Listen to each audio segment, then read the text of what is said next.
campurin jambu, sayur udang, bumbuin tomat. Selamat datang para tetamu serta undangan yang terhormat. Tepuk tangan kek.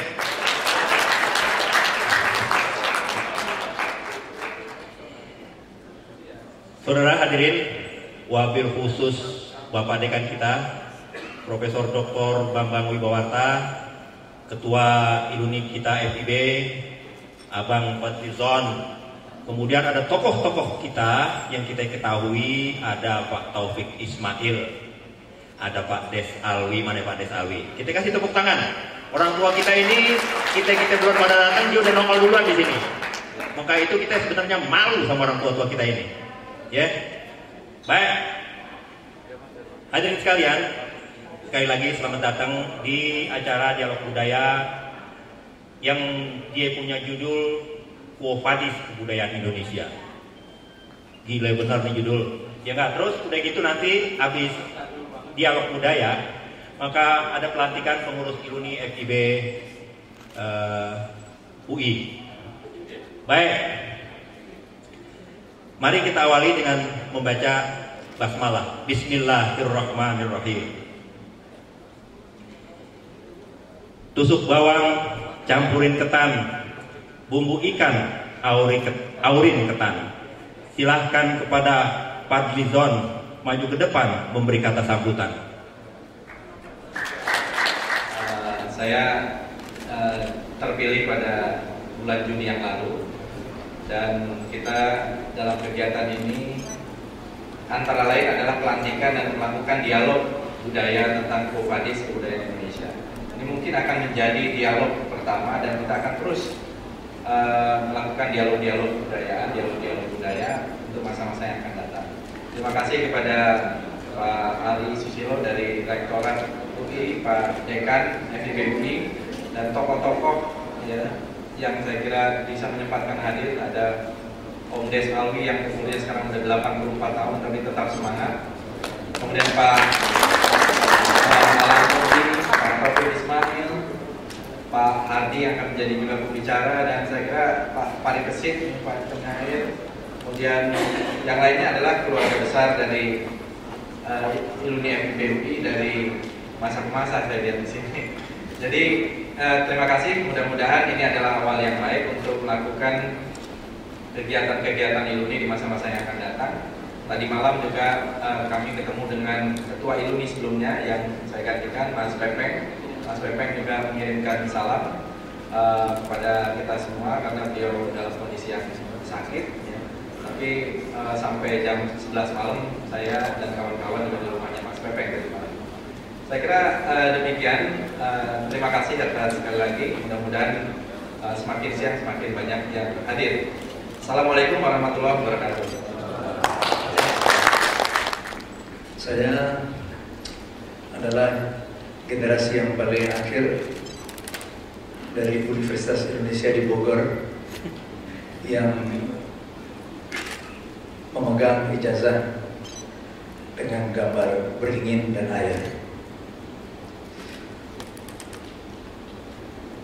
Saya ingin membacakan beberapa puisi untuk menghormati acara ini.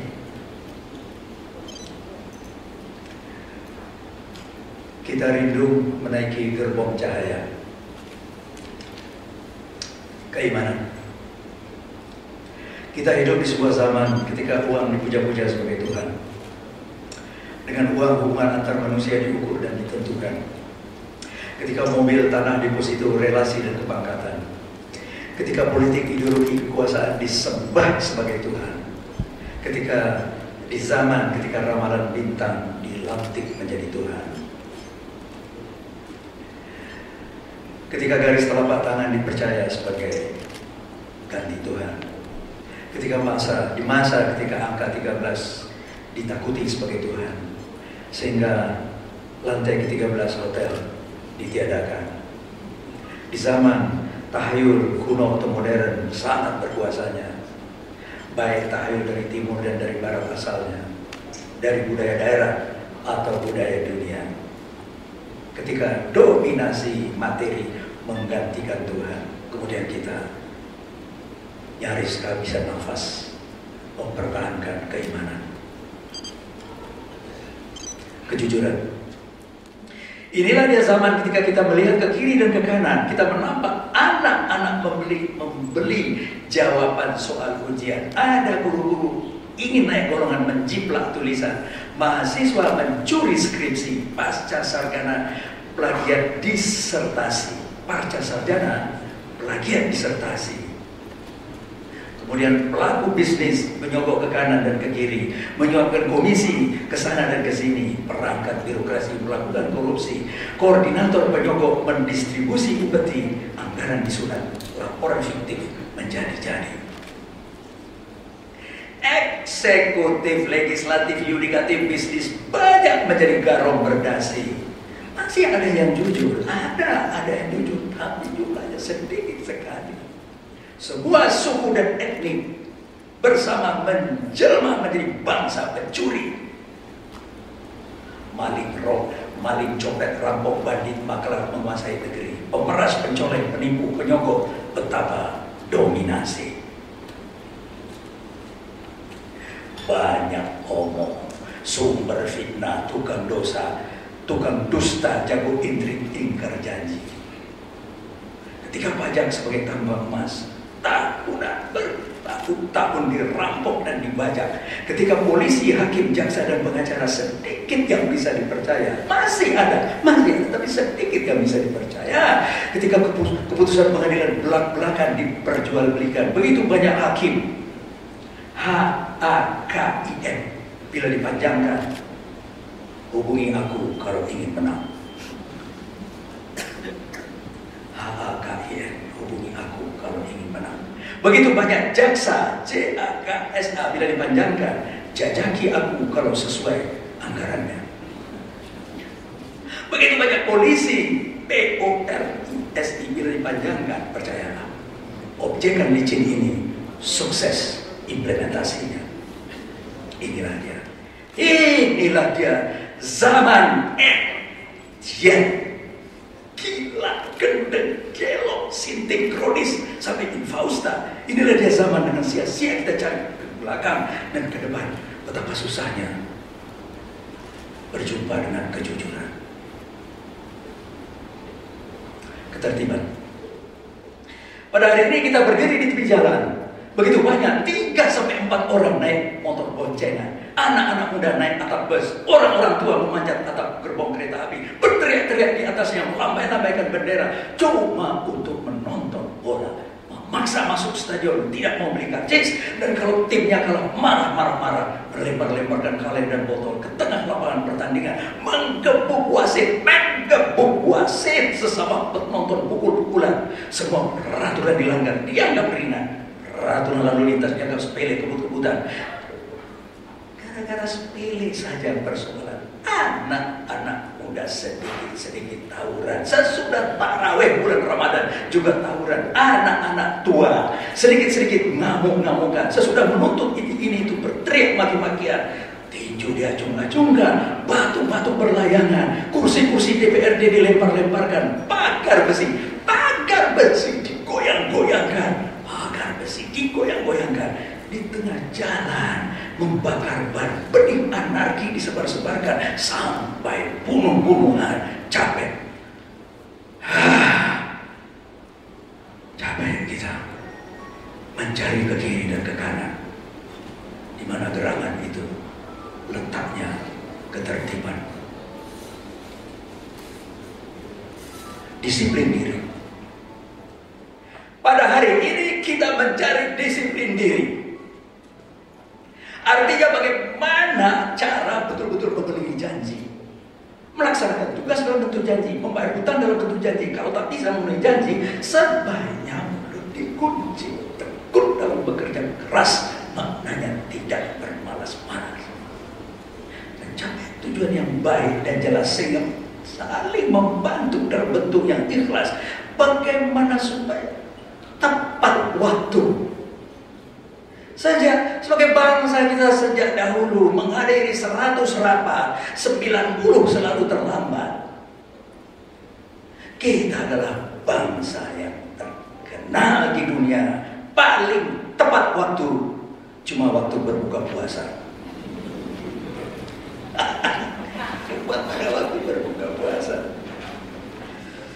Bagaimana kalau kita hari ini menumbuhkan hati, kokoh kita dalam disiplin diri. Pemdes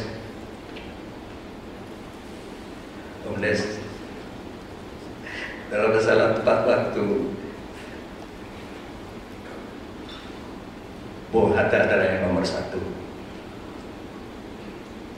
Terima kasih Bumdes yang telah merawat Bung Hatta, Bung Syahrir bertahun-tahun, 6 tahun di Bandar ketika Bumdes masih anak kecil.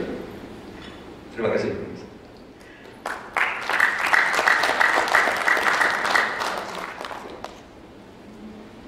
Adil dan peduli. Hari ini kita mencari orang yang adil dan peduli. Artinya peduli, saling menolong dalam kebaikan, saling membantu bila terjadi kemalangan, menyantuni sesama dalam kesengsaraan. Artinya empati terhadap kemiskinan, ikut aktif memberantas kemelaratan. Artinya pemurahan dalam bersedekah, walaupun sedikit dalam jumlah, tidak pernah lupa, tidak kenal lelah, menanamkan solidaritas sesama bangsa. Dan ternyata di tengah kita masih ada yang adil dan peduli. Adiksi. Pada hari ini alangkah susahnya kita mencari orang yang kuat mengendalikan diri dari adiksi. Artinya tidak merokok dan anti narkoba, tidak mabuk minuman keras.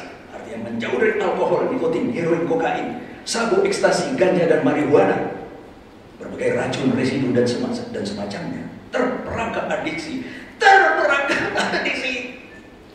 6 juta orang di Indonesia. Tidak pula sedikit yang ikut dalam gerakan syahwat merdeka. Main pornografi, HP dan internet, seks tanpa aturan. Sesudah hubungan kelamin di internet sengaja disiarkan tanpa sungkan-sungkan sambil cengengesan.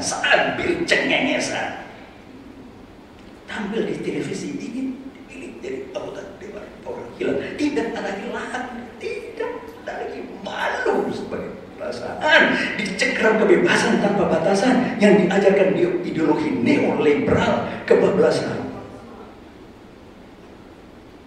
Begitu leluasa nikotin melaksanakan pembantaian, dibayar dengan 25 penyakit kronis, penyakit tahunan, 400.000 menjadi mayat setiap bulan.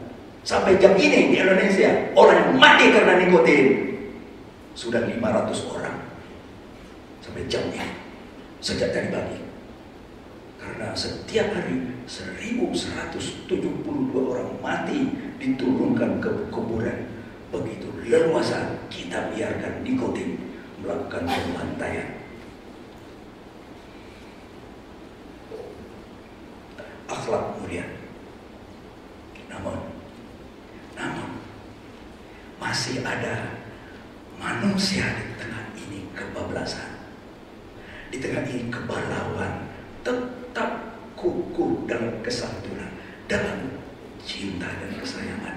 Artinya cinta kepada ayah, kepada ibunda dan ayahanda, kepada istri, suami dan ananda, menyayangi saudara dan keluarga, hormat kepada guru, hormat kepada guru pemberi ilmu, senantiasa memelihara budi bahasa, peduli kepada sesama manusia, tidak suka bersombong-sombong, tidak gemar berbangga-bangga, tidak berunjuk-unjuk, beria-ria, tidak suka bermusik, bergunjing tanpa guna. Mereka tetap mengenakan busana akhlak mulia. Masih ada. Kemudian memang betul mendung berat di atas kita menggantung. Masih ada. Alhamdulillah masih ada seberkas cahaya. Kemudian ada bagian dari wajah bangsa yang tidak disebut di koran, sosoknya tak tampak di media massa, yang tetap bekerja keras melakukan tugasnya. Petani-petani di desa yang mensubsidi nasi orang kota, buruh yang bergaji rendah tapi tetap saja bekerja, guru-guru yang mengajarkan ilmu dengan setia. Masih ada birokrat yang bersih, tak sulit diperciki noda, tidak banyak jumlahnya. Masih ada penegak hukum yang tetap rapi nuraninya, tidak banyak jumlahnya, tapi semua hidup bersahaja. Mereka kokoh seterusnya. Negeri kita disayangi Tuhan adalah karena mereka. Karena doa dari rakyat yang mengharap tak tampak wajahnya.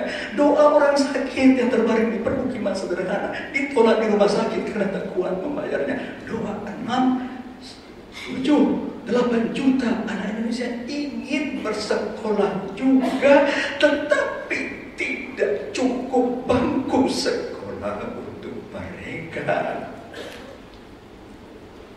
Doa 15 juta penganggur yang merindukan lapangan kerja, merindukan ketika pagi Indonesia bermandikan cahaya, mereka pergi ke kantor, mereka pergi bekerja. Tapi mereka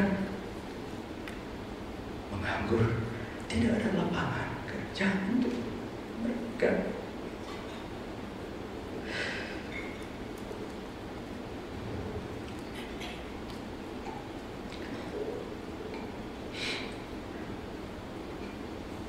Masih adakah harapan bagi kita manusia Indonesia? Mudah-mudahan masih ada, mudah-mudahan. Dengan kerja keras ini, khususnya doa dari atas sampai ke bawah, perlu menangis dalam doa. Semoga Indonesia kita tetap disayanginya, selalu dilindunginya. Amin. Merdeka dari penjajahan bahasa Belanda, kini kita dicengkeram penjajahan bahasa Amerika. Saya ajak Anda duduk bersama saya 2 jam di depan layar kaca. Kita catat teks judul, kata-kata iklan dan tuturan di dalam acara televisi. Nah, inilah 15 di antaranya. Pertama-tama, Top 9 News. Top 9 News. Siapa yang pemirsa berita jam 9 malam ini? Orang California, penduduk kota Sydney, orang Skotlandia. Kok pakai bahasa Amerika? Kan bisa memakai judul 9 berita penting. Kedua, top picture. Apa susahnya memakai istilah gambar utama? Kalau pakai bahasa sendiri memang kurang bergengsi, kurang berwibawa. Lalu ada iklan merek mobil, Discover More. Wah, siapa yang menonton iklan ini? Barangkali itu memancing pembeli mobil dari Melbourne atau Birmingham. Tentu mereka tak paham kata-kata temukan keistimewaan lebih banyak. Live your passion. Live your passion. Ini kan iklan obat untuk merangsang syahwat. Mungkin ini untuk menjerat pembeli dari Johannesburg atau Wellington. Pasti mereka tak mengerti. Nikmati gairah Anda. Kemudian, economic challenges. Economic challenges. Asyik betul saluran televisi yang satu ini memajukan bahasa Nyonya Margaret Thatcher. Ya, memang kurang gagah kan kalau pakai ungkapan tantangan ekonomi. The Election Channel. Apa ini laporan pilkada di Chicago? Di RT RW kampung Barack Obama di sana. Memang kalau pakai bahasa Paman Sam, berkurang rasa udik dan minder kita. BPK Review. Apa pentingnya hasil kerja pemeriksa keuangan ini untuk pemirsa di New Orleans? Apa di New Orleans, Liverpool, dan Cape Town ada yang mengikuti acara ini? Tujuan dan skop pemeriksaan. Memang kurang gagah kalau judul diganti menjadi tujuan dan lingkup pemeriksaan. Rasanya jadi lebih gagah dan terpelajar kalau pakai bahasa Amerika. Sales and marketing. Apa urgensinya pakai istilah ekonomi elementer ini dalam bahasa Adam Smith? Supaya kelihatan hebat, berilmu, tidak ketinggalan, dan bergengsi tinggi. Life report. Mungkin program ini urgen untuk imigran kulit putih di Johannesburg atau imigran kulit hitam di Louisiana yang menonton acara laporan langsung ini. Headline news. Dari 100 juta pemirsa layar kaca ini, berapa ratus ribu atau berapa juta pemirsa rakyat Ratu Elizabeth di televisi ini? Berapa ratus ribu atau berapa juta pemirsa rakyat Barack Obama di televisi ini? Kalau diganti judul dengan berita-berita utama, apa? Mesti dipertimbangkan bahwa mereka itu kecewa. Flashbacks. Apa susahnya pakai istilah kilas balik? Rupanya memang susah. Karena bahasa Amerika adalah bahasa yang hebat menjajah.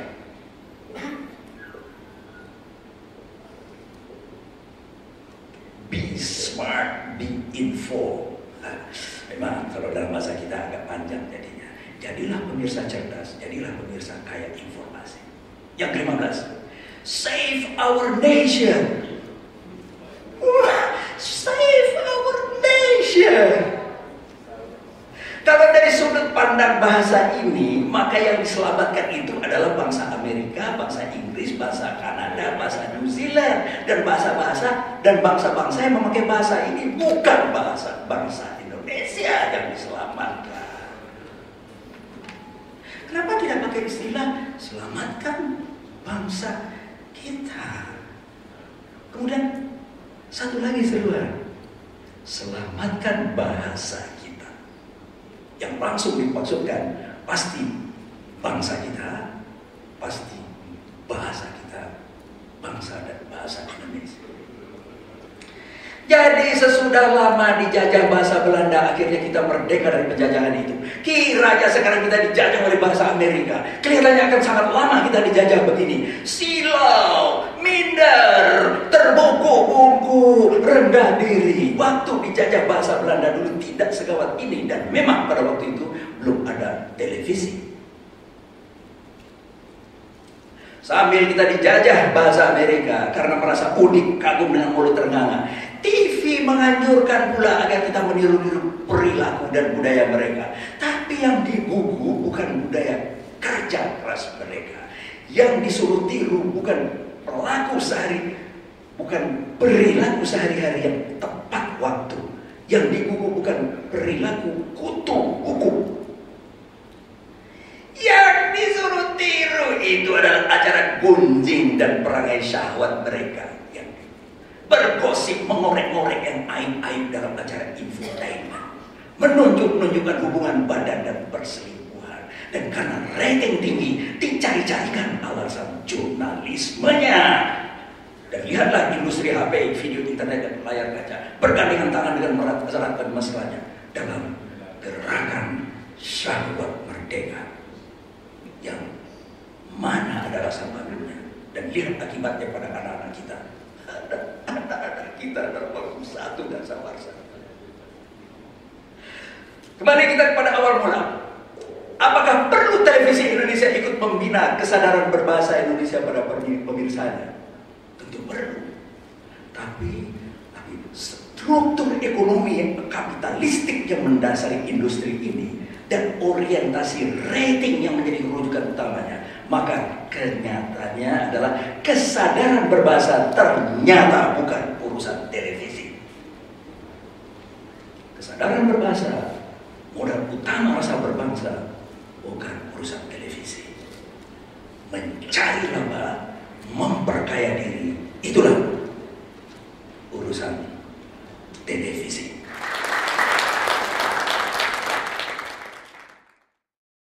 Diriin tunjangan diikat kawat, tunjangan kuat hiasin surat. Hadirin dan undangan yang terhormat, kita sambut Irma Huta Barat.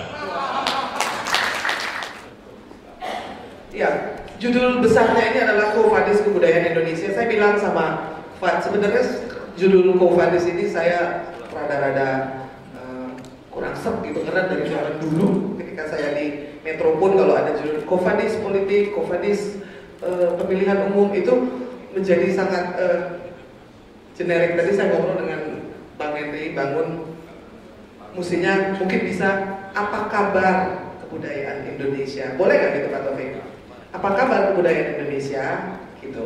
Tadi sebagian sudah disinggung mengenai mahasiswa pencuri skripsi, pejabat yang korupsi, pebisnis garung berdasi, orang-orang tawuran tidak menghargai hukum lagi, brutal. Dan pertanyaan terakhir tadi yang saya catat dari Pak Taufik adalah bagaimana menemukan hati.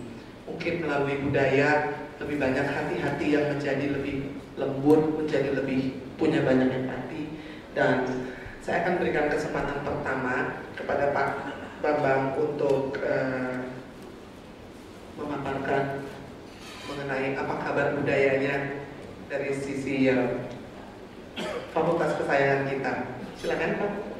Kehidupan berbangsa kita yang semakin kian rapuh saat ini, dan di tengah-tengah budaya ini diartikan semakin menyempit. Budaya diartikan menjadi kesenian, menjadi tari-tarian. Makanya Departemen Kebudayaan itu dan pariwisata urusannya cuma tari-tarian dan kesenian. Ini yang sangat menyedihkan. Sehingga kita lihat misi kebudayaan kita ke luar negeri adalah misi tari-tarian dan fashion show, bukan misi kebudayaan pada prinsipnya. Nah, kita ini hidup tanpa strategi sebenarnya bangsa ini. Strategi ketahanan pangan tidak punya, strategi pertahanan juga ada. Dari Angkatan Laut juga di sini kita juga tidak punya secara komprehensif. Apalagi strategi kebudayaan yang terus hanya menjadi wacana, tidak pernah bisa diimplementasikan di mana.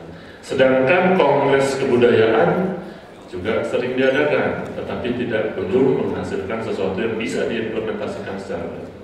Nah, saya ingin menggarisbawahi hanya kita waktu yang sangat terbatas hari ini bahwa strategi kebudayaan ini sangat penting. Kebudayaan ini menjadi jantung hidup kita, menjadi penggerak pemersatu. Ke dalam kebudayaan ini akan menjadi kekuatan yang mengikat. Maaf Pak Taufik, saya menggunakan bahasa Inggris sedikit, binding power. Ya, saya permisi, nanti saya dimarahin Pak Taufik nanti baca puisi, saya disinggung lagi. Jadi ke dalam ini menjadi kekuatan yang bisa mengikat kita semuanya. Sedangkan keluar dia harus bisa memberdayakan masyarakat, termasuk potensi ekonominya, potensi untuk mempersatukan kita, potensi dalam pertahanan dan lain sebagainya. Kita bayangkan sekarang ada Pak Wahyu di situ, Angkatan Laut untuk menuju minimal essential forces. Ini istilahnya Angkatan Laut, bukan istilah saya ini bahasa Inggris. Yang niru Amerika, istilah ini persis dengan yang dikatakan Amerika, akan mencapai minimal ini 15 tahun lagi. Nah sekarang kita ini nggak minimal, berarti masih di bawah minimal. Nah, peran kebudayaan tidak ada di situ. Makanya kekuatan yang bisa mengikat ke dalam, sehingga angkatan lautnya, angkatan laut semua sibuk dengan masalah internal. Kita ini kacau dengan masalah internal. Seharusnya lebih berperan dalam hal misalnya diplomasi dan lain sebagainya. Dalam diplomasi pun peranan budaya sangat penting. Nah, sementara itu sinergi antar lembaga tidak ada. Yang ngomong masalah kebudayaan sudah sangat banyak. Yang belum adalah sinergi. Nah, tadi pagi saya bicara di Departemen Dalam Negeri. Juga saya minta mereka mengundang rekan-rekan dari Budpar dan lain sebagainya dalam rangka apa? Dalam rangka sinergi ini. Dan di fakultas tercinta kita, Fakultas Ilmu Pengetahuan Budaya, kita memulai dengan berbagai macam hal, antara lain membuat pangkalan data. Nah, ini yang sedang kita lakukan. Mudah-mudahan aktivitas ini akan memacu kita lebih memberdayakan kebudayaan ini di dalam berbagai macam sektor di tengah keterpurukan kita, baik ekonomi, politik dan lain sebagainya. Karena budaya ini menjadi ruh bagi setiap langkah keren. Dan globalisasi ini sebuah keniscayaan yang kita sembunyi di kolong meja pun akan terus dikejar. Yang paling penting adalah bagaimana mengawal titik singgung antara kebudayaan yang masuk dari barat dengan kebudayaan kita yang ada di dalam sini. Bukan kita lari dari globalisasi, itu tidak mungkin. Kita sembunyi di bawah kasur pun akan dikejar oleh globalisasi. Nah, Yang penting adalah mengawal titik singgung ini.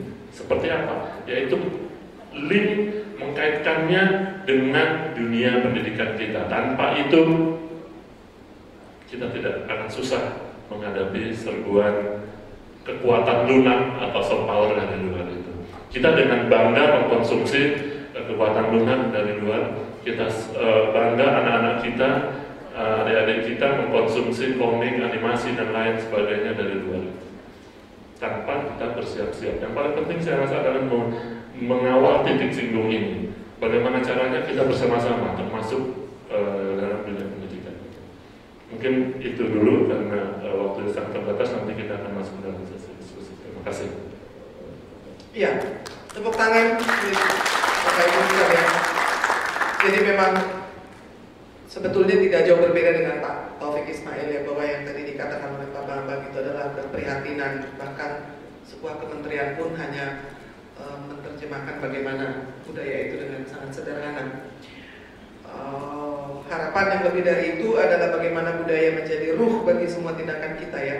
Saya sendiri sebetulnya ingin bertanya tapi nanti ya, dan mempergunakan kekuasaan sebagai moderator untuk bertanya juga. Sebetulnya di mana kesalahannya sehingga budaya ini tidak bisa diimplementasikan?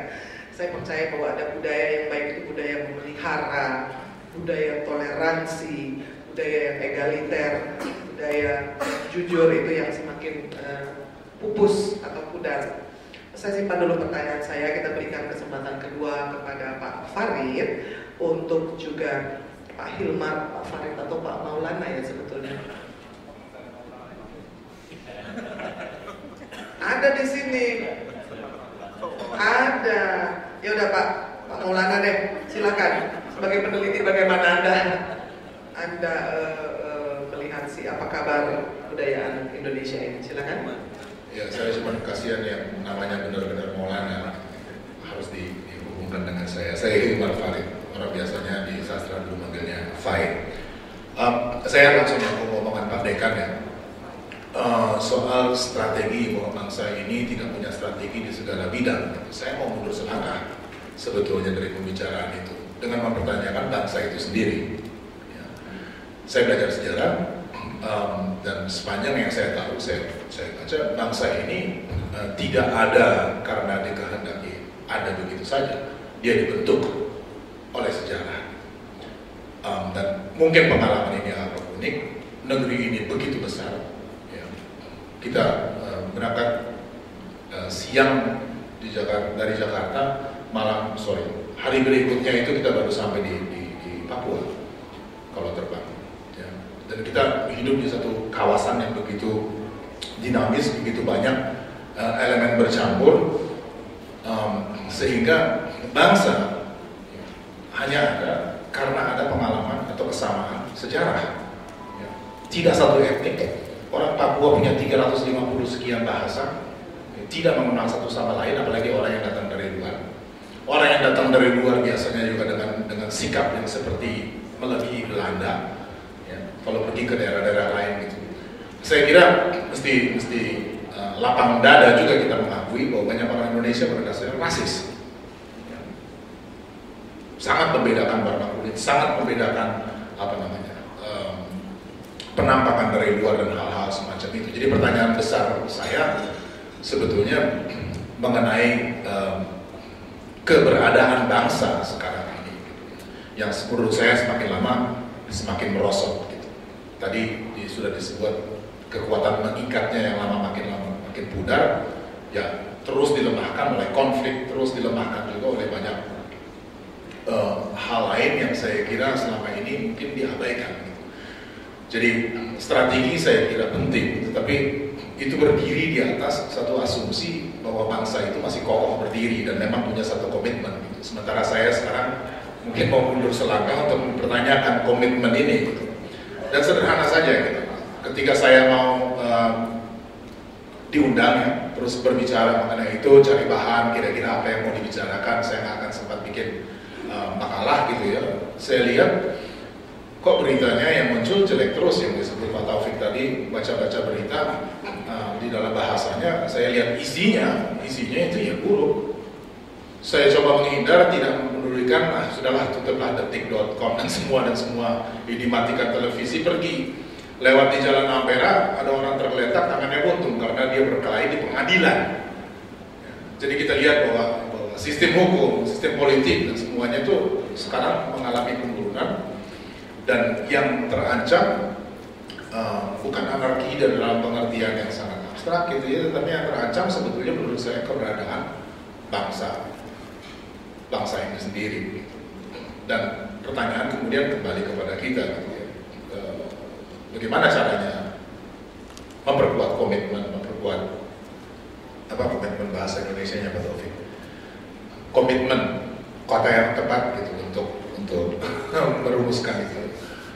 Ikatan ya, semangat kita untuk menegakkan diri kepada gagasan yang namanya bangsa ini, yang saya kira mestinya dilihat gitu.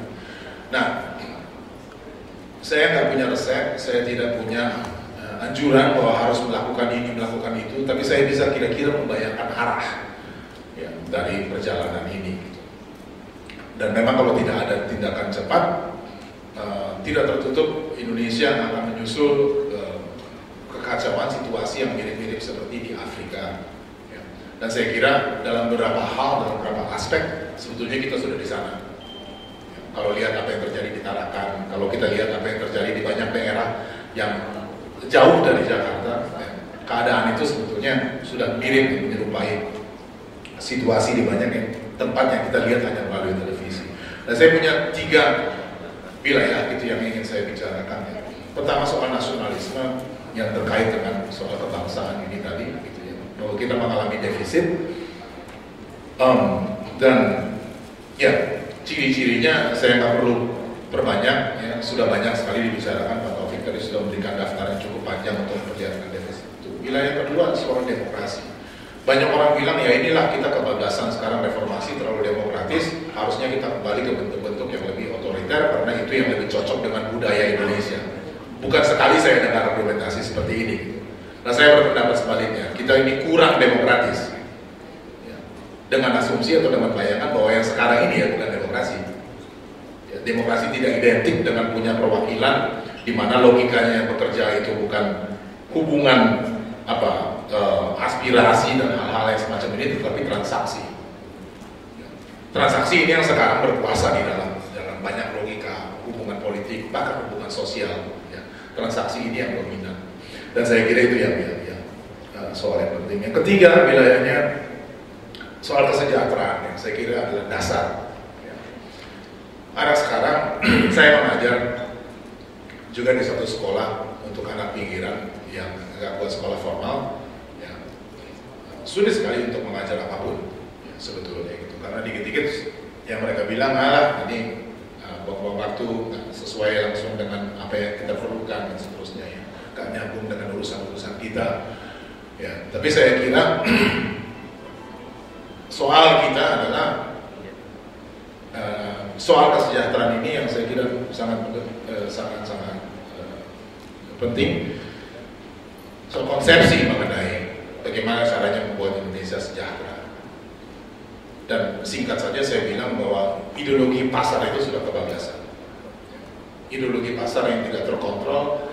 Jadi semua pelaku ekonomi sekarang ini ditakut-takuti pada kekuatan pasar. Semua harus sopan pada pasar, semua harus ramah pada pasar. Sehingga orientasi yang sebetulnya kesejahteraan kita mau bikin orang bisa makan cukup. Bukan takut pada pasar agar semua ini sesuai dengan apa yang diatur oleh lembaga-lembaga keuangan internasional. Jadi logika ini yang seharusnya direm, ya, diimbangi kalau perlu.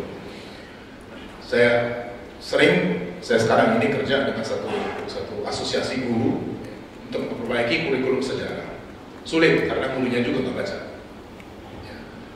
Dan ini saya kira kalau misalnya dibiarkan terus-menerus, gitu, ya, keberadaan bangsa menurut saya bisa diukur dari seberapa jauh dia mengenal sastra dan sejarah. Dan itu mungkin perlu diingatkan semakin menurun. Jadi kalau mau berbuat sesuatu, bayangan saya adalah memperbaiki ya, pengajaran sejarah dan pengajaran sastra di sekolah. Satu ide kecil, tapi saya kira itu satu fondasi penting untuk keberadaan sebuah bangsa. Mungkin begitu dulu. Ya. Sangat. Mas Fai. Kita dengarkan dulu Linda Jalil. Nanti penutupnya soalnya sebelah kiri tadi mau swing dulu, yang mana yang dulu. Nah, yang paling tua, yang sepuh yang menutup ternyata. Silakan. Assalamualaikum warahmatullahi wabarakatuh. Kalau tadi saya mendengar puisi dari Pak Taufik Ismail, saya rasa itu semua udah ada di dalam yang saya tulis di sini. Kalau saya bisa permisi pulang aja barangkali. Mohon izinkan saya untuk membaca sedikit dari sini karena satu kelemahan saya tidak bisa menghafal luar kepala. Selama nggak lebih dari 7 menit nggak apa-apa ya. Dan ini sudah lengkap, sudah ada, tapi saya potong sedikit ya. Ketika Indonesia merdeka di seputar tahun 45-an, tidak ada salahnya kita bertanya. Pada saat itu terdapat berapa banyak sarjana di negeri ini. Sekarang lebih dari 6 juta orang, yang sekian banyak dari bagian itu bergelar S3. Apa keadaan sekarang sudah jauh lebih bagus? Oleh sebab itu, masalah pendidikan memang adalah bagian terpenting dalam pelestarian budaya kita. Dengan meremehkan pendidikan substansial dan mengedepankan pendidikan instrumental dan ornamental, saya rasa ini bisa menjadikan manusia Indonesia tidak sehat. Pendidikan substansial, masih adakah pendidikan atas isi, atas substansi sekarang yang semata-mata untuk kebenaran dan kebaikan tanpa pamrih? Tuhan kepada manusia, Nabi kepada umatnya, ataupun pendidikan dari seorang ibu kepada anaknya. Tentu tidak berharap balas jasa, semua hanya atas dasar untuk kebenaran dan kebaikan, bukan untuk nilai, bukan untuk rapor, bukan untuk angka. Pendidikan instrumental, apakah menjalankan pendidikan kini hanya sekedar mengejar instrumen ijazah yang dipakai, tiap kali dipakai hanya untuk mengejar status. Pendidikan ornamental, ada ornamen-ornamen yang muncul dalam keseharian kita. Televisi menyuguhkan tontonan yang banyak membuat manusia Indonesia seakan-akan tercerabut dari akar budayanya. Dari adab berbusana yang seronok, tingkah laku kebarat-baratan, penyerapan budaya asing tanpa filter, termasuk kata-kata asing yang tadi Pak Taufik katakan tadi. Belum lagi caci maki antara anak kepada orang tua, antara sesama lawan politik di alam yang katanya kini demokratis itu. Selain itu juga saling hujat, cerita hantu dengan kuburan yang mengeluarkan asap, budaya anak-anak remaja yang ditampilkan dengan dandanan rok mini, dengan anting gede dan sebagainya, itu yang tidak ada sebetulnya di kehidupan sehari-hari, tetapi sinetron menciptakan itu sehingga orang malah meniru pada hal yang semacam itu. Ornamen iklan dari televisi, telepon genggam, dan iming-iming pulsa murah, papan iklan yang menjual mimpi untuk pipi mulus dalam sehari, rambut tebal semalam, atau racun nikotin yang membuat seolah-olah pria justru bisa perkasa dan menjulang hasil karir kerjanya. Segalanya itu disodorkan ke ujung mata rakyat miskin. Pendidikan mau tak mau memang harus seiring dengan kebudayaan. Itu menurut saya ya. Dan begitu arah kebudayaan ditentukan oleh penguasa dengan mengupayakan kebudayaan dilepas dari pendidikan dan menyatu dengan kepariwisataan, maka tamatlah riwayat dan mulailah ukuran dagang dan selera pasar berlaku maju. Budaya apa yang kini tak dilekatkan lagi pada diri kita, namun menjadi tersohor, dicontek, bahkan dipelihara dari masa ke masa. Budaya kekerasan, kemarin kita melihat semua dari layar kaca, bahkan saya yang berada dekat Ampera Raya juga ngeri sekali. Saya tidak mau menjelaskan lagi bahwa budaya itu sudah menjadi suatu hal yang kebiasaan yang menyeramkan di tempat kita. Budaya malu, sering kita tidak lagi memiliki hal yang satu ini. Malu berdusta, adakah? Bahkan sidang pengadilan di masa kini juga sudah menjadi ajang lomba dusta terpandai. Dusta pura-pura sakit, dusta pura-pura lupa, sehingga harus dirawat di rumah sakit tetangga sebelah. Malu bertutur kata kasar, ngawur, berbahasa tubuh arogan. Adakah rasa malu terhadap sikap di luar kepatutan ini? Hampir tidak ada. Bergaji puluhan juta rupiah, tapi bolos rapat, terpampang besar-besaran di koran, ada rasa malu? Belum tentu. Membagikan buku pribadi di acara resmi kenegaraan juga merupakan sikap tidak terukur sebagai budaya malu yang sama sekali tidak lekat pada si pelakunya. Para istri pejabat yang tidak malu-malu menodong rekanan instansi suaminya untuk kepentingan pribadi seringkali terjadi. Seseorang mengatakan, minimal saya dapat Toyota Camry kan, kata seorang ibu menteri kepada bawahan suaminya. Otomatis sudah terjadi budaya membagi kafling swasta mana kalau si pejabat juga akan mantu. Siapa yang mencetak undangan, anak buah mana yang urunan uang menyewa gedung, dan swasta mana yang menyumbang berlian untuk aksesoris sang pengantin. Ada rasa malu dari penyelenggara pesta? Tidak ada sama sekali. Justru kini terasa malu kalau pesta tidak terkesan mewah. Sportivitas tampaknya sudah kalah besar oleh rasa malu juga. Kalau peserta pilkada kalah, mereka akan mengamuk. Belum lagi pihak tertentu yang buru-buru memberikan pengampunan bebas dari bui bagi koruptor kelas kakap, lagi-lagi tanpa risih dan tanpa malu. Budaya malu berutang tanpa berniat melunasi tepat waktu, apa masih ada? Dulu waktu kita kecil, kalau kita bawa pensil dari rumah, ayah kita tanya, dari mana ini punya teman sebangku? Kembalikan. Itu adalah suatu pembelajaran bahwa kita memang tidak pantas meminjam barang yang bukan milik kita, apalagi tidak berniat mengembalikan. Kasus BLBI, tragedi Senturi, ngemplak duit negara di berbagai sektor, kredit macet triliunan. Apa ada budaya malu melekat di situ? Utang tinggal utang, rakyat berlama-lama terendam lumpur. Membuat pesta kawin super mewah sebagai pesta raja-raja tetap saja terselenggara, bukan? Bagi perempuan Indonesia, budaya malu memang cukup rawan sekarang. Tidak ada lagi rasa risih mengumbar aib suami di sorotan kamera infotainment. Kasus video porno sudah beberapa kali terulang dari para perempuan yang berbeda dan beda pula profesinya. Saat diwawancara, sang pelaku juga masih mampu tampil sumringah tanpa malu. Atau seseorang yang cukup tenar menulis biografinya tanpa malu, menyebut dirinya sebagai perempuan Jawa abad ke-21 masa kini. Tapi dalam kisahnya, gamblang sekali diceritakan, ia hamil di luar nikah, bahkan sesumbar membeberkan sikapnya yang menganggap sah-sah saja bila ia memperoleh hadiah-hadiah dari lelaki penggemarnya sepanjang hidupnya. Budaya politik. Kini banyak terjadi politik transaksional, para calon pemimpin dagang sapi. Padahal apakah budaya demokrasi yang mereka berlindung di baliknya itu, impor dari barat, sudah tepat menjadi budaya politik yang benar-benar kalau hanya sekedar melahirkan budaya beli suara, sekedar mengingatkan istilah serangan fajar atau UUD, ujung-ujungnya duit, itu sudah kental sekali dalam lingkungan kita sehari-hari. Budaya antri, sulit untuk mengatur orang lain, sulit pula mengatur diri sendiri. Menunggu taksi, menunggu angkat koper di bagasi, ban berjalan, semua saling nyerobot. Apalagi masuk ke dalam kendaraan umum. Bahkan seorang manusia dengan mudah mati sia-sia di istana gara-gara tak ada budaya antri untuk sekedar menyalami sang presidennya. Budaya sinterklas, upeti tampaknya sudah menjadi peristiwa karatan yang terbiasa. Ada yang menjadi si dermawannya, ada yang menjadi pengemisnya. Membagi sedekah secara pamer, demonstratif demi sebuah pencitraan besar tanpa berpikir dampak celaka sudah selalu dilakukan berulang-ulang. Menjadi sinterklas mengiming-iming uang di acara halal bihalal, lagi-lagi di istana, akhirnya membawa maut pula.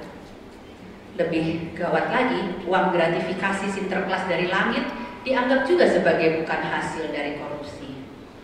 Budaya amplop. Wah, banyak wartawan sih. Wartawan adalah sebuah kerja keras. Wartawan adalah sebuah keindahan. Wartawan adalah pekerja yang sepatutnya berada di Menara Gading untuk urusan yang satu ini. Ya, urusan amplop. Amplop dari sumber berita sebaiknya betul-betul tidak diterima. Sekali menganggukkan kepala, maka sekali pula leher sang wartawan akan terus terjirat pada kemauan sumbernya tanpa mampu berpikir dan menulis secara jernih lagi. Budaya kerja. Malu rasanya kalau kita mengamati bangsa lain, kehebatan ekonomi Malaysia yang kita juga banyak ditampung tenaga kerjanya, mengamati Cina yang dulunya masih ngos-ngosan itu sekarang jauh lebih dari negeri kita sendiri. Membolos kantor, tidak tepat waktu datang ke tempat kerja, pekerjaan yang selalu tertunda karena tidak paham skala prioritas, semua dianggap sebagai manusia cacat budaya. Kita sibuk bikin sinetron tentang hantu blau atau masih buat mistis khayalan, sementara sekelompok anak muda Malaysia berupaya keras bekerja tanpa lelah menciptakan film kartun beredukasi tinggi Upin dan Ipin yang membuahkan hasil sukses yang sungguh luar biasa. Budaya kreatif, cukupkah kita mendorong diri kita untuk kreatif? Masih banyak dosen yang hanya menjadi tukang yang dari tahun ke tahun menjelmakan tunas bagi mahasiswanya. Padahal di luar sana sebetulnya ia memiliki kesempatan luas terbuka untuk lebih mengembangkan diri. Banyak menulis dan sebagainya, tidak sekedar untuk dinikmati seputar kampus, tetapi dunia luar. Juga saya rasa bagi berbagai guru di sekolah musik yang sibuk menggiring anak didiknya menjadi pemusik handal, tapi ia sendiri lalai tidak mengembangkan diri untuk tampil keluar, tidak teruji untuk ikut konser di tengah publik, dan akhirnya tidak punya nyali untuk bergabung dalam sebuah orkestra besar. Jadi harus bagaimana kita? Yang serba bagus dan positif dari sebuah kebudayaan yang terpelihara, meski dianggap kurang maksimal, telah kita rasakan. Tapi apapun juga yang negatif seharusnya kita layak hapus. Peran serta dari masyarakat, tetapi ada tuntutan kesadaran dari pihak pemerintah lebih-lebih lagi harus ada. Sehebat apa sebuah kota besar bila diisi oleh ratusan mal besar tanpa gedung yang layak untuk berkesenian? Di mana kita bisa mengekspresikan budi akal kita sehingga tercipta sebuah penghalusan budi yang terlatih terus-menerus sepanjang manusia bisa bernafas? Mengapa tidak dibuat sebuah aturan dalam sebuah mal selain persyaratan FASUM, fasilitas umum, atau FASOS, fasilitas sosial, masing-masing wajib dilengkapi ruang teater. Bukan sekedar teater bioskop, tetapi teater untuk konser, drama, pameran lukisan, sehingga Mas Hardi juga bisa leluasa di sana barangkali.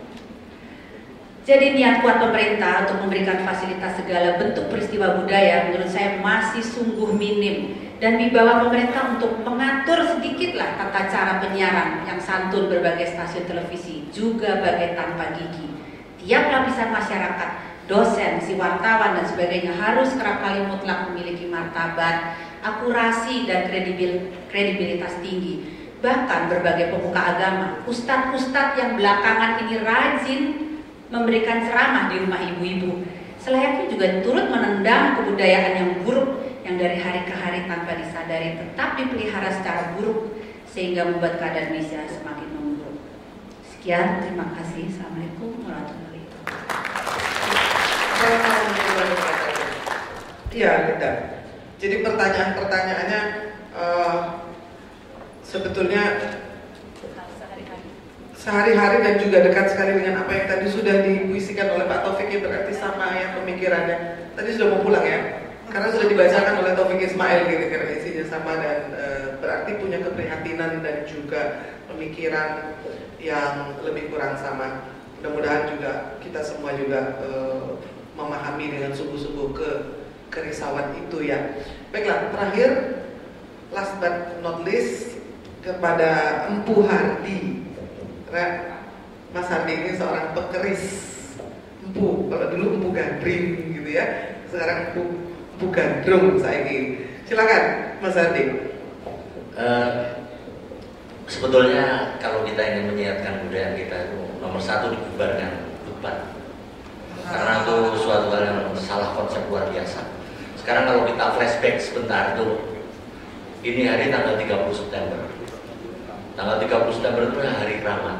Itu karena nanti malam tuh kalau kita tengok ke belakang ada pergeseran besar dalam Republik Indonesia, yaitu perubahan negara Indonesia yang sedang mengobarkan revolusi belum selesai oleh Bung Karno, kemudian di take over oleh Soeharto, Pak Presiden Soeharto, yang mengobarkan pembangunan. Mereka masing-masing memiliki strategi budaya. Karena strategi budaya pada waktu itu memang diperlukan. Karena Republik Indonesia atau situasi dunia pada waktu itu memang dalam kutub perang dingin. ketika dalam kutub perang dingin semua menyodorkan suatu konsep-konsep yang di belakangnya adalah ideologi. Sehingga kalau Bung Karno anti rambut sasak, kemudian celana ketat, itu bagian dari ideologi politiknya. Demikian Pak Harto ketika mendesoekarnoisasi, kemudian dengan kebudayaan yang menekan pada pembangunan, membebaskan budaya barat masuk, welcome multinational corporation, itu memakai strategi juga. Tetapi ketika mahasiswa menginjak-injak ke gedung Mirin, Senayan DPR, kemudian men-take over pemerintahan Soeharto menjadi reformasi, strategi budaya tidak diperlukan lagi. Yang diperlukan adalah marketing of culture, memasarkan kebudayaan, memberdayakan kebudayaan. Itu yang tidak akan mungkin dipunyai oleh Bipar sekarang. Saya beberapa sebulan yang lalu saya membuat keris juga, saya pelukis tapi saya mendesain keris juga. Ada pesanan dari Presiden Kroasia lewat duta besarnya Selko, namanya Selko. Saya diundang ke rumahnya untuk menyerahkan keris itu yang sudah selesai pesanannya, kemudian dibayar. Tidak terlalu banyak karena negara komunis, jadi biasa-biasa honornya. Lebih banyak Jero Wacik membeli pesanan saya, pesanannya dia untuk keris.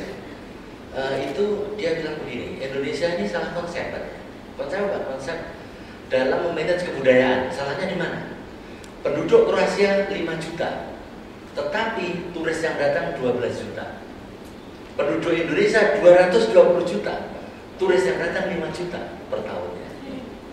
Saya kejar bertanya pada Selko, Mr. Selko, kenapa terjadi demikian? Karena kami menggunakan disebutnya itu cultural story, cerita budaya yang didongeng-dongeng itu yang dilakukan, cerita-cerita yang didongengkan. Seperti kita kalau tengok Masjid Dilarang, Mekah belakang, betapa banyak orang setiap tahun berlomba-lomba naik haji, dua kali, 3 kali, karena kultur story kita tidak menggunakan itu. Ketika kita menggunakan kultur story, padahal kita punya Borobudur, Prambanan dan yang lainnya, Indonesia akan menjadi negara ajaib. Tapi kenapa tidak dilakukan?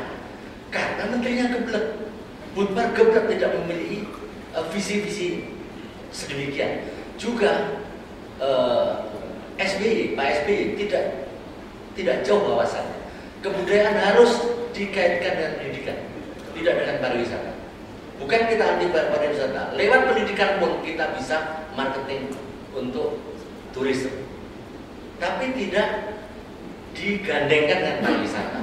Tadi Bapak Dekan bilang tentang kongres kebudayaan yang dilakukan. Saya ini terpilih, itu ajaib juga. Salah satu di antara 6 badan pekerja kongres kebudayaan. Saya dikasih kantor di Galeri Nasional. Tetapi 5 orang ini ekspensiunan yang dipasang lagi, kemudian PNS lagi. PNS itu kerjanya juga ngakalin anggaran saja. Saya sudah 2 tahun di situ, tidak pernah ada aktiviti. Anggarannya 800 juta, 1 miliar. Tetapi menjelang akhir tahun hilang aja. Dan saya pertanyakan. Akhirnya saya jadi musuh bersama sampai sekarang. Saya pasangin itu di kantor saya di Galeri Nasional, Mas Pak bisa lihat itu. Lukisan saya Macan keramat, lukisan saya itu keramat, ada latihannya juga saya. Jadi kalau begitu saya pasang itu orang tolol-tolol itu tidak berani masuk. Nah, saya undangin seniman-seniman, saya undangin penyair-penyair budaya, bicara bagaimana tentang budaya. Jadi kalau nanti Kongres Kebudayaan dilakukan tahun 2014, lebih baik kita demo saja. Sebab itu hanya bagi duit 5 miliar antar mereka. Ini bajingan, korupsi ini tidak bisa dihentikan. Kalau departemen seperti kebudayaan juga melakukan korupsi terang-terangan dan berjamaah. Agak emosi sih. Ya. Harus emosi karena pakai hati. Pernah lanjut. Saya ajukan suatu konsep keris for the world, keris untuk dunia. Karena tahun 2005 UNESCO mengakui keris sebagai milik dunia. Tapi pemerintah pura-pura tidak tahu, tidak ada respon apa-apa. Sementara Malaysia sudah siap-siap. Dengan kultur story-nya Malaysia yang luar biasa itu bisa menggoncang. Bahkan saya ingin keris diakui sebagai Malaysia, milik Malaysia. Empu Gandring orang Singosari Malang itu orang Malaysia aslinya. Itu supaya pemerintahnya matanya melek. Pemerintah ini bajingan juga dong. Jangan juga itu bahasa Surabaya. Jadi ketika namanya Kongres Kebudayaan akan itu dipamerkan, nanti sudah akan dibagi-bagi, sudah diplot sekarang. Di pemerintahan itu ada ahli-ahli yang ngedraft uang. Jadi dari Rp5.000, Rp10.000 untuk ojek semua ada itu. Sehingga KPK tidak bisa berbuat apa-apa. Ini masalahnya. Kenapa? Kebudayaan kita tidak maju-maju. Kebudayaan kita tenggelam. Saya ciptakan buku dalam tempo 3 bulan, buku keris. Semenjak Republik Indonesia Merdeka, buku tentang keris yang jago dunia itu hanya 2.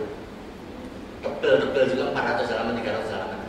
Dalam tempo 6 bulan, saya membuat edaran pada kolektor keris yang kaya-kaya itu.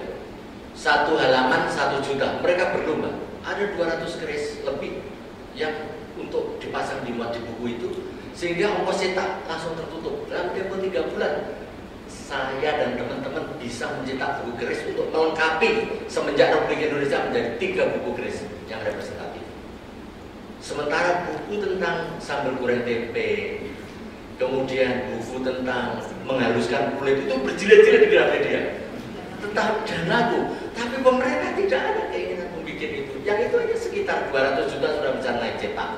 Tetapi saya yakin kalau pemerintah atau Budpar atau Dinas membuat itu, pasti anggarannya 5 miliar.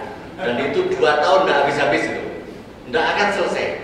Jadi ini korupsi ini masalah yang penting juga kita bubarkan pemerintah ini. Kemudian hal tersebut terjadi karena hedonisme. Hedonisme ini penting. Pejabat-pejabat kita hedonis. Tidak ada pejabat kita yang umurnya 60 tahun ke atas rambutnya putih. Semua semiran. Apalagi kalau diundang TV One sama Metro TV, semirannya masih kelihatan, sehingga kayak topeng itu mukanya. Kenapa? Rambut putih ganteng. Saya ini rambut saya juga putih. Bangga sekali, ganteng juga. Kita masih punya daya pesona juga untuk wanita-wanita. Ada. Jadi hedonisme ini melanda luar biasa. Anggota DPR teman-teman saya yang kampungan dulu, yang saya traktir di tim sekarang jadi anggota DPR, gak berduit saja tidak. Sekarang mukanya sudah facial terus di salon, mulus-mulus juga tapi deso. Seperti Gus Coy misalnya, tidak pantas dia pakai jas itu. Atasnya sarungan saja gitu. Tapi ini seragam. Seolah-olah DPR itu tempat untuk menaikkan derajat, menaikkan harkat dengan cara berbusana. Menteri-menteri kita banyak makan gaji buta. Menko Polhukam itu siapa itu yang temannya SBY itu kan dia orangnya aja tolol yang setengah mati. Di mana ada kerusuhan dia diam saja. Nanti baru dipanggil SBY. Bambang Indarso dan Nuri. Wong dia mau pensiun kok disuruh menyelesaikan kerusuhan di Jakarta, di Tarakan. Tidak mungkin mau dia. Dia sedang menghitung bagaimana dia selamat setelah tidak jadi Kapolri. Kira-kira itu saja. Terima kasih. Kalau empu yang ngomong memang menggetarkan kaldu ya, pakai emosi soalnya. Kalau bikin keris juga kalau nggak pakai emosi mungkin nggak jadi ya Mas Andi ya. Harus, jadi mungkin spiritnya yang ditangkap gitu bahwa kata pertamanya adalah bubarkan Budpar. Yang terakhir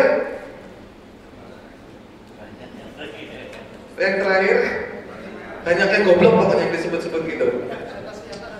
Baiklah, jadi tadi yang menarik adalah bagaimana Kroasia yang penduduknya cuma 5 juta bisa menarik 12 juta turis, sementara kita yang 220 juta itu hanya 5 juta, dan itu ironis. Dan digarisbawahi bahwa kenapa kita tidak memakai budaya tadi yang dikatakan oleh Mas Fai juga, sejarah-sejarah dan dongeng-dongeng dan cerita. Saya Maria dari Universitas Sarjana UI.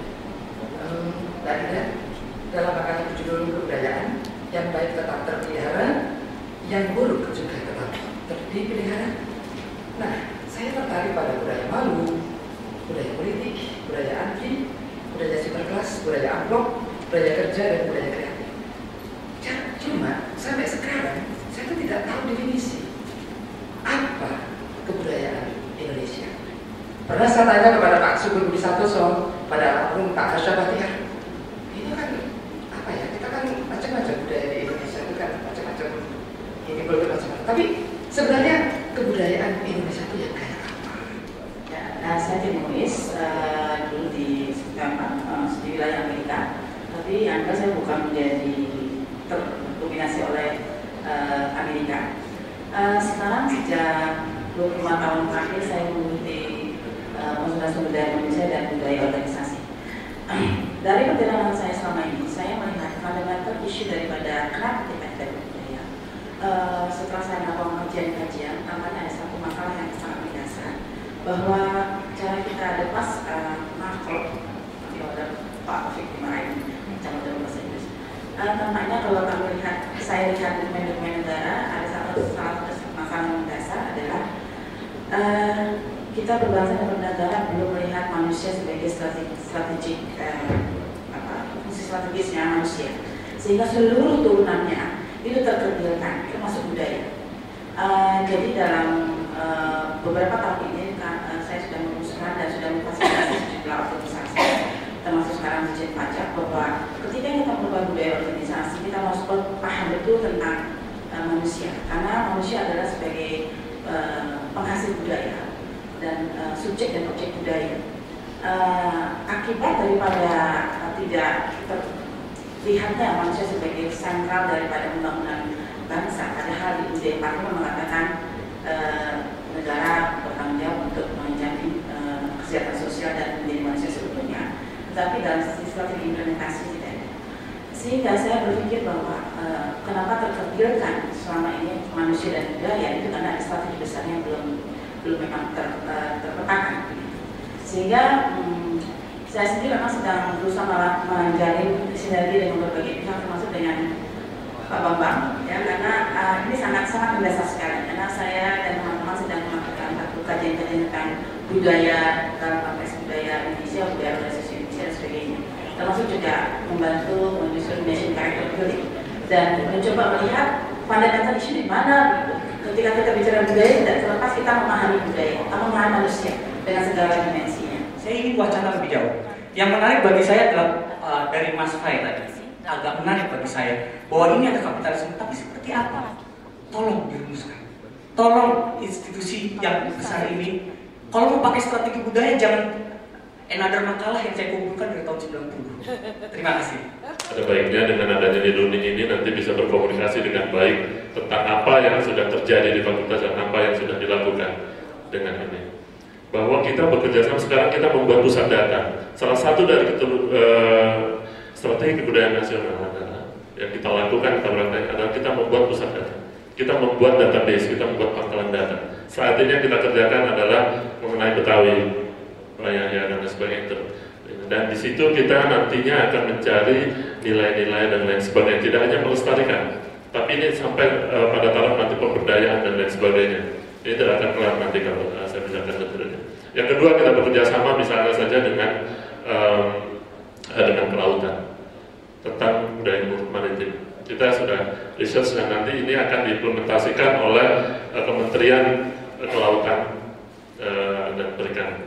Ini sampai di situ. Kemudian dengan PT KAI kita bekerja sama, kita meneliti tentang corporate culture untuk memperbaiki kinerja PT KAI melalui budaya, bagaimana budaya perusahaan ini bisa diterapkan di PT KAI. Ini adalah bagian dari itu semua. Tidak bisa berdiri sendiri. Kita tidak bisa strategi budaya hanya dilihat sepihak, tidak bisa. Dan semua komponen, termasuk nanti pemberdayaan kantong-kantong budaya ini juga menjadi penting.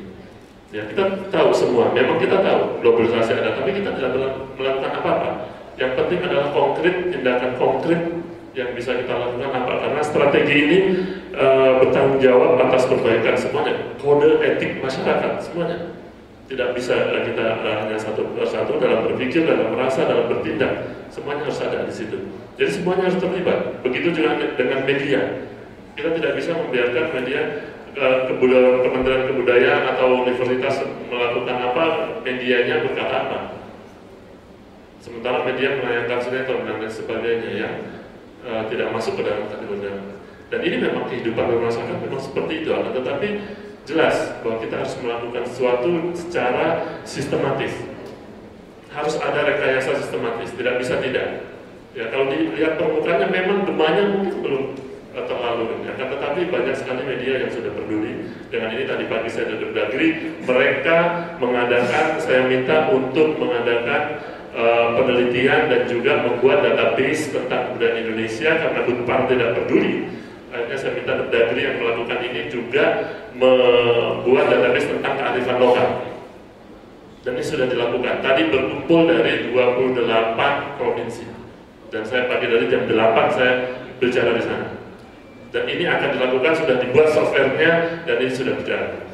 Ini yang namanya strategi. Apa yang kita pertanyakan tadi, mau kemana, kita harus ngapain, itu adalah bagian dari PR kita, bagian dari strategi yang harus kita sadar atau tidak, itu adalah strategi.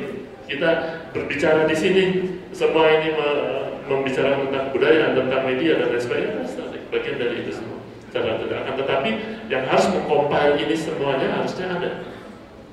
Nah, sementara tidak ada pihak, saya katakan ada pemerintah dalam hal ini yang bisa menyatukan pendapat ini semua untuk bergerak bersama-sama dan mensosialisasikan ini semua dan menginternalisasikan program ini semua, ya kita harus bersinergi di sini. Kita tidak bisa mengharapkan pemerintah. Jadi kalau misalnya bicara kebudayaan Indonesia, saya juga orang yang nggak begitu senang sama definisi ya. Jadi mendefinisikan sesuatu terus seolah-olah dia menjadi lekat, karena biasanya sikap konservatif mulainya dari sana. Sementara negeri ini sekarang perlu meninggalkan sikap konservatif di berbagai bidang. Itu jelas. Saya tertarik sama tadi yang dibilang Yasmin ya, 20 tahun ya, nggak maju-maju gitu ya, 19. Sebetulnya kalau ngomong soal pegel nggak pegel, saya beberapa tahun lebih pegel lagi dari dia. Bahwa kita masih berbicara hal yang sama. Betul, dalam satu segi saya setuju gitu ya, pertanyaan tentang Quo Vadis kebudayaan Indonesia dulu di masa lalu ya, zaman Orde Baru, pertanyaan ini dipakai untuk menggugat gitu ya. Kita bertanya-tanya gitu kepada penguasa, mau kemana sih sebenarnya gitu, dan dari situ protes-protes lahir dan segala macam sehingga terjadi reformasi. Kalau sekarang saya pikir pertanyaan itu agak genuine gitu, betul-betul bingung. Ya, betul-betul bingung. Dan kalau seandainya kita mengulang pembicaraan yang dulu, lagi-lagi sekarang gitu, saya kira ada unsur ya, bahwa memang bukan cuma pemikirannya yang jalan di tempat, tetapi hubungan kuasa antara yang berpikir dengan yang mestinya berbuat juga nggak pernah berubah, kalau nggak bisa dibilang mundur. Ya. Ingat tahun 70-an, 80-an, saya kira kekuasaan dalam tanda kutip dari Debut dengan segala macam perangkatnya mungkin lebih besar daripada sekarang. Sekarang parnya yang gede, budayanya kecil. Dan makanya dibubarin dengan Mas Ardi ya. Nah, parnya itu bisa lah ya, ke perdagangan kemana gitu. Jadi maksudnya kebudayaan ini kalau menurut saya ya memang makin lama makin mengerut, makin kecil, makin disisihkan gitu. Jadi gugatan seperti ini dari segi pemikiran ya oke, kita bilang kita udah bosan lah, semua kita juga udah tahu. Betul. Secara kolektif semua di sini saya kira juga tahu jawabannya apa, tapi hubungan kuasa yang menentukan pengetahuan kita dengan apa yang ada dalam kenyataan itu semakin jauh jaraknya. Jadi kalau bicara tentang strategi, persoalan saya sih bukan soal bikin apa namanya. Sekarang ada peta jalan, map road, apa macam-macam. Kita 2020 akan sampai di mana? Soal saya bukan di situ. Soal saya adalah hubungan kuasa yang menentukan jalannya kebudayaan ini. Selama ini gak berubah dan selama ini gak diutak-atik, mungkin Mas Ardi benar gitu, bubarin pemerintah dan segala macam, ya nggak akan jalan.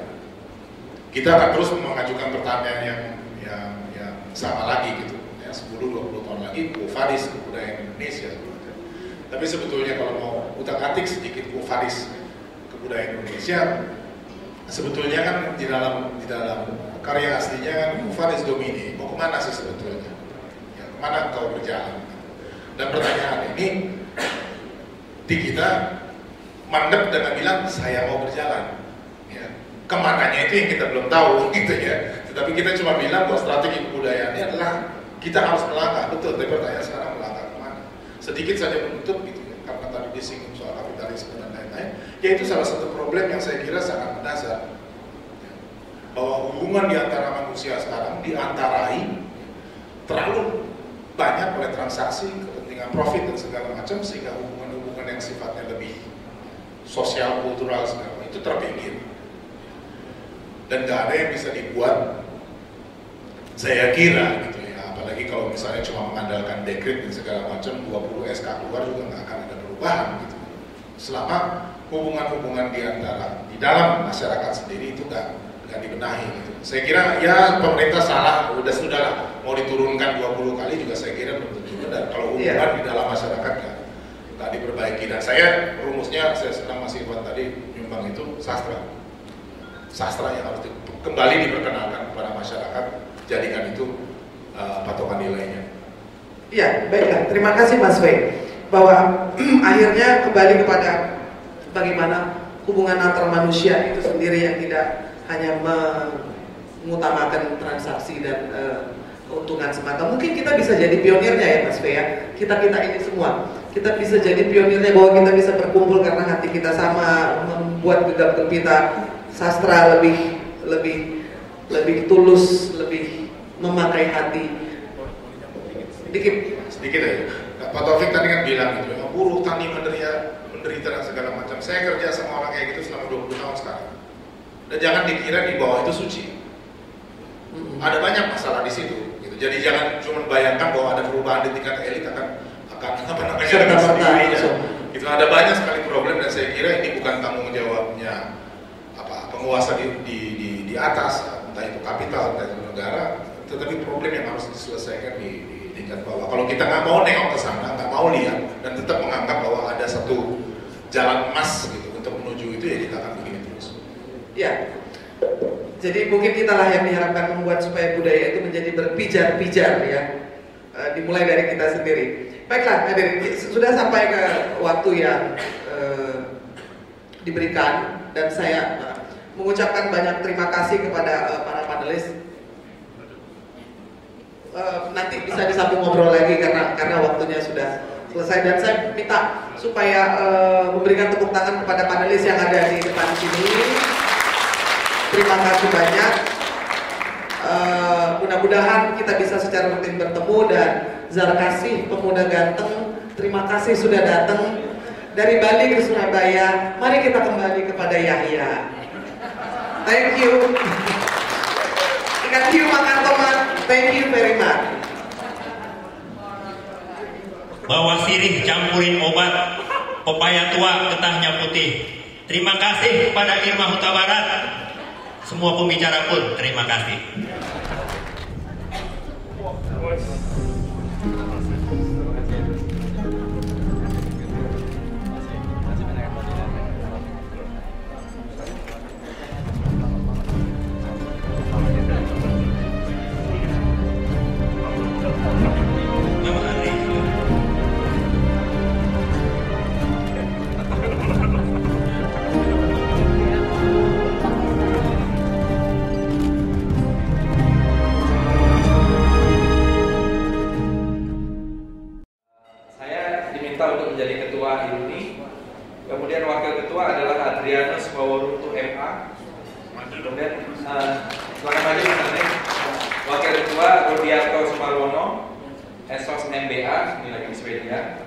Sekretaris Jenderal M. Sadek Bakri, SS MPhil, Wakil Sekretaris Jenderal Dr. Andes Asrian Mirza, Wakil Sekretaris Jenderal Joy Poniman, Bendahara Mariza MS MM, Wakil Bendahara Judi Dilmi, Wakil Bendahara Sayhatu Sania, Ketua Bidang Keanggotaan Yasmin Ibensina, Anggota Irfan Irawan, Emilian Teddy Iksan Arifin, Ketua Bidang Komunikasi Alumni Yahya Andi Saputra, Anggota Prio Santoso, Fertin Susanto, Hendra Kaprisma, Ketua Bidang Hubungan Masyarakat Linda Juwita Jalil,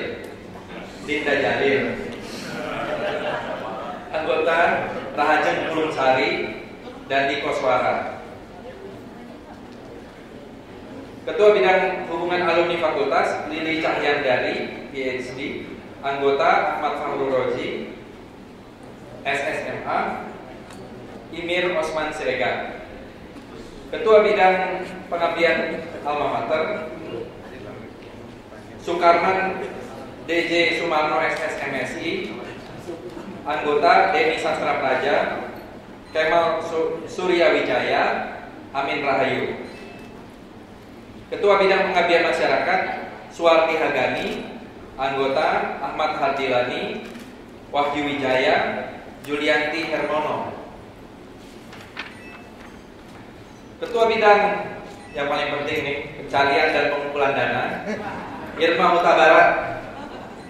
Anggota Rosiana Silalahi, Nuki Noviastianti Kristiono SS. Ketua bidang dukungan akademis, Ibnu Wahyudi. Anggota Panji Kian Santang, Minanuddin M. Hum. Ketua bidang pengembangan profesi dan karir, Vida Septarina. Anggota Diana Kartika, Judith Navarro Diko Diputro, Mahda Yumiati. Ketua bidang pengkajian dan seminar, Indra Jaya Pilian. Anggota Ranti Kartakusuma, Dr. Ali Akbar, dan di luar juga Andriani S. Ramlan. Ketua bidang hubungan antar lembaga, JJ Rijal. Anggota Fadli Arsil dan Vio Satrio. Kami yang hadir mohon kesediaan dari Sekjen Iluni UI untuk melantik. Saya persilakan. Assalamualaikum warahmatullahi wabarakatuh. Salam sejahtera, selamat siang buat kita semua. Pertama saya sampaikan salam dari Ketua Umum yang seharusnya beliau hadir di sini, tapi sudah disampaikan alasan beliau tidak dapat menghadiri, Bang Sofyan Jalil.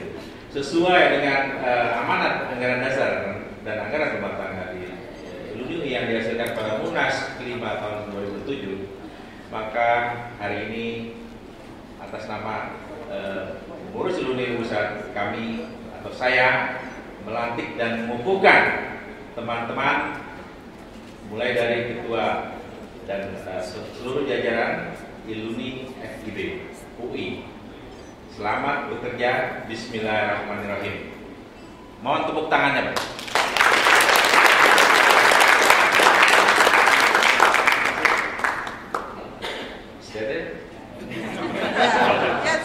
Saya mohonkan para hadirin dapat memberikan ucapan selamat kepada. Begitu kan? Makan langsung. Oh, oke, sorry.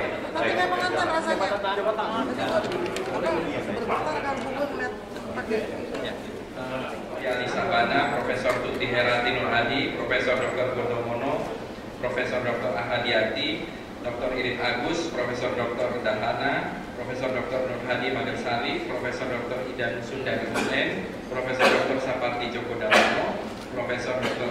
Susanto Zudi. Kemudian pengurus yang lama adalah Pepeng Subarti dan Yayu Fauzia Rahayu. Membantu umum ini artinya bisa membantu kapan saja, di mana saja, dan apa saja. Iwan Fridolin, Mustafa Kamal, Praginanto, Henry Cihabangun, Irwan Jamaluddin, Yudi Sunarto, Judi Sarif, Yaya Sakirna, Zamira Lubis, dan Albert Loring. Terima kasih.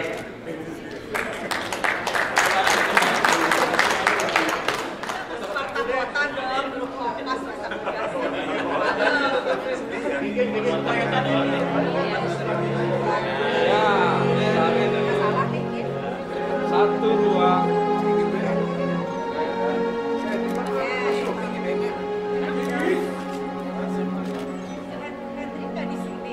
Enggak. Pembantu umum di luar motret.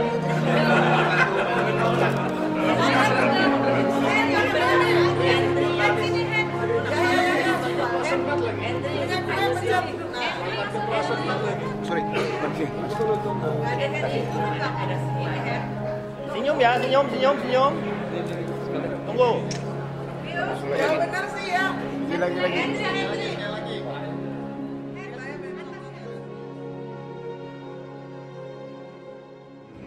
Aku terpikat, masuk perangkap.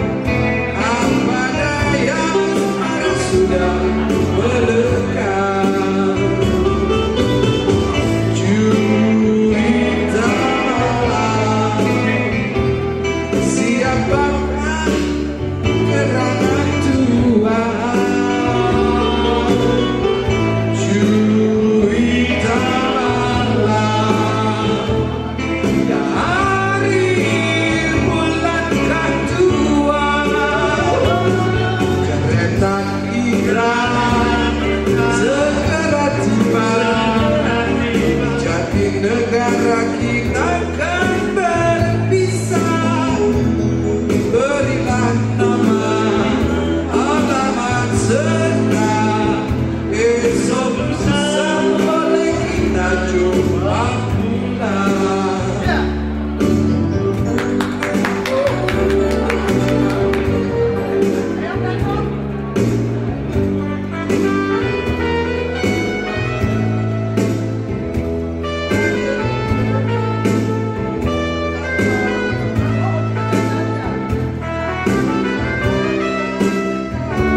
make my life complete. And dreams of yesterday, those happy hours we once knew. So long ago, it made me feel blue. They say that time heals a broken heart, but time has to stay when we're apart. I can't stop loving you. I've made up my mind to be in memory of the lonesome time. I can't stop wanting you. It's useless to say, for I live my life complete in dreams of yesterday.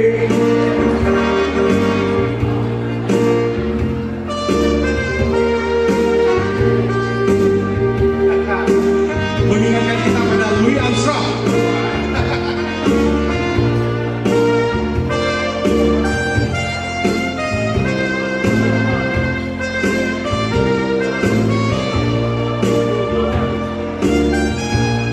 Those happy hours we once knew. So long ago, it made me feel blue. They say that time heals a broken heart, but time has to stay when we're apart.